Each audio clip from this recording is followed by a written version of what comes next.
नमस्कार दोस्तों, मैं पंकज कुमार। मेरे YouTube चैनल 12 राशियाँ में आप सभी व्यूअर्स का स्वागत है। दोस्तों, आज हम लोग चर्चा करने जा रहे हैं भाव की विवेचना कैसे करें। ठीक है दोस्तों, तो अगर भाव बली होगा, भावेश बली होगा, तो वह अपने भाव का सुफल प्रदान कर पाएगा। ठीक है, तो किसी भी भाव का अगर हमको फल जानना है कि वह भाव शुभ फल देगा या अशुभ फल, तो इसके लिए हमें भाव और भावेश और कारक तीनों को कुंडली में देखना होगा। ठीक है, तो मैंने यहाँ कुछ नियम लिखे हैं, चलिए इस पे हम लोग आज चर्चा करते हैं। तो पहला है भाव की विवेचना कैसे करें। तो पहला इसमें पॉइंट है भाव। यदि भाव भावेश शुभ ग्रह से दृष्ट हो, यदि भाव भावेश शुभ ग्रह से दृष्ट हो अथवा भावेश या शुभ ग्रह द्वारा ग्रहित हो अथवा शुभ कर्तरी में योग में हो, तो बली माना जाता है। कहने का तात्पर्य दोस्तों कि यदि भाव या भावेश शुभ ग्रहों से दृष्ट हो, शुभ ग्रहों से दृष्ट होना दैट मीन्स कि मान लीजिए यहाँ मैंने रखा है वेनस को, ठीक है, और यहाँ है मान लीजिए मून। ठीक है, तो वेनस अपनी 7वीं दृष्टि से मून को देख रहा है, 1 2 3 4 5 6 7। तो भाव भी और भावेश भी शुभ ग्रह से दृष्ट हो गया। ठीक है, तो भाव और भावेश शुभ ग्रह से दृष्ट हो अथवा भावेश या शुभ ग्रहों द्वारा गृहीत हो, यानी ऐसा भी हो सकता है कि ये भाव में जुपिटर या वेनस हो। ठीक है दोस्तों, तो इससे क्या हुआ, भाव की वृद्धि हो गई। ठीक है, भाव या भावेश शुभ ग्रह से दृष्ट हो अथवा भावेश या शुभ ग्रहों द्वारा गृहीत होना चाहिए या शुभ कर्तरी योग में हो।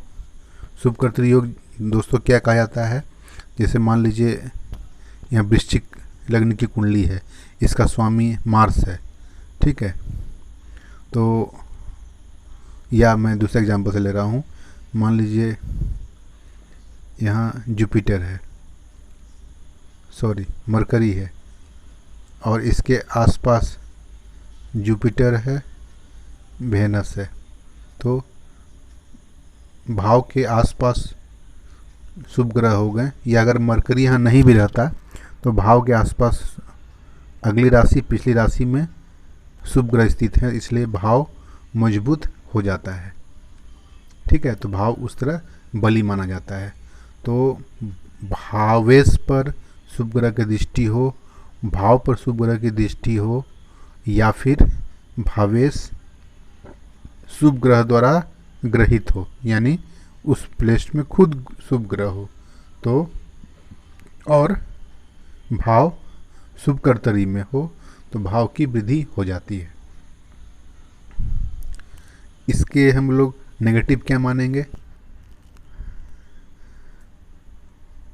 भाव पर अशुभ ग्रह का होना या दृष्ट होना। मान लीजिए मार्स है, मार्स यहाँ 7वीं दृष्टि से भाव पे दृष्टि डाल रहा है, 1 2 3 4 5 6 7। तो या शनि अपनी तीसरी दृष्टि से 1 2 3 भाव पे देख रहा है, तो इससे भाव की सुफलों में कमी आती है। ठीक है, तो पहला तो हो गया। दूसरा पॉइंट दोस्तों कि अब हम लोग चेक करेंगे भाव का स्वामी ग्रह अथवा भावेश की स्थिति चेक करेंगे। तो भावेश मतलब जिस भाव का जो स्वामी है उसके लॉर्ड को हम लोग भावेश कहते हैं। जैसे यहाँ वृश्चिक राशि है, इसका स्वामी मंगल है, तो भावेश हो गया मंगल। तो भावेश को 6-8 भाव में, लग्न से 6-8 भाव में नहीं होना चाहिए। अगर भावेश यानी ये मंगल 1 2 3 4 5 6 7 8 और 9 10 11 12 भावेश को लग्न से 6-8 भाव में नहीं होना चाहिए। ठीक है। भावेश का बली होना भाव के कारकत्व को वृद्धि करता है।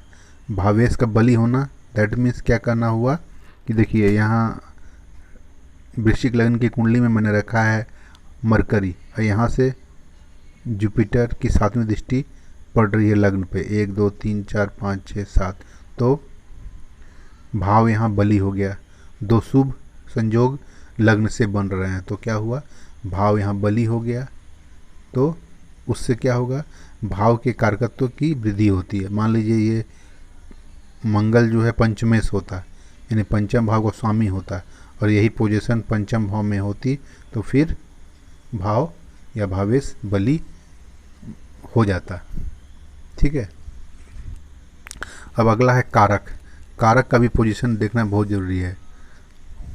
अगर कारक भी बली हो तो भाव की कारकत्व की वृद्धि होती है। सपोज दैट मान लीजिए यहाँ मरकरी है, ठीक है, और यहाँ जुपिटर है। ठीक है। देखिए द्वितीय भाव में मरकरी एक शुभ ग्रह है, भाव को बली कर दिया, और इसका कारक, इस भाव का कारक, द्वितीय भाव कारक जुपिटर होता है। जुपिटर यहाँ स्वराशि में है। ठीक है। तो फिर क्या हुआ, भाव भी बली हुआ और भावेश भी बली हो गया। तो क्या हुआ, तो उसके कारकत्व, उसके भाव का जो कारकत्व होता है, जिस भाव का फल दे रहा है, उस भाव की वृद्धि वो कर देता है। तो फिर अगला पॉइंट है लग्न से भाव से 6 8 12 भाव में शुभ ग्रह का होना भाव के शुभ फलों को बिगाड़ता है।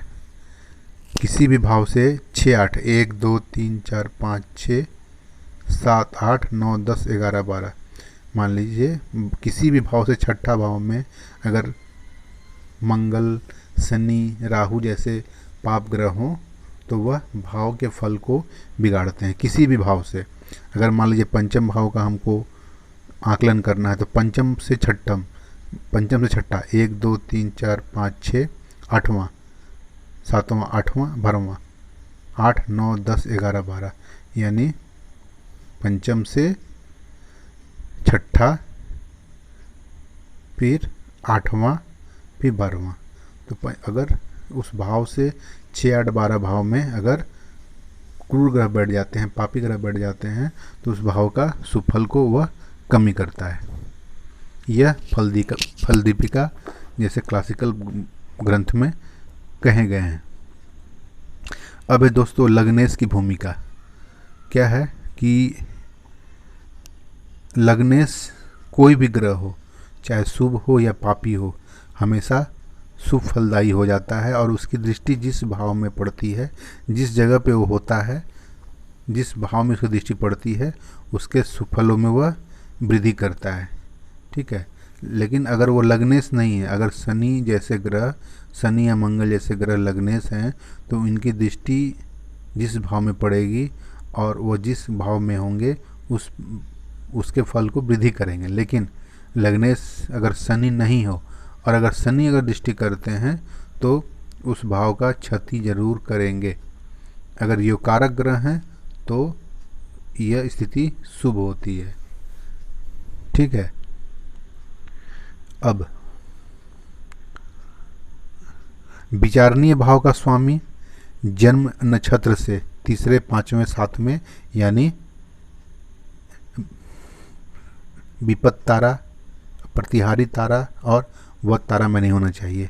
मान लीजिए सप्तम भाव का विवेचना कर रहे हैं, सप्तम भाव का स्वामी बृहस्पति जहाँ भी पोजीशन है और वह जिस नक्षत्र में है, तो मैंने निकाला जन्म के अपने नक्षत्र को, तो अपने जन्म नक्षत्र से बृहस्पति जहाँ है वो नक्षत्र तीसरे, पांचवा, सातवां नहीं होना चाहिए, क्योंकि सातवां तीसरा जो होता है वो विपत्त तारा है, दूसरा प्रतिहारी तारा है और तीसरा बद तारा है।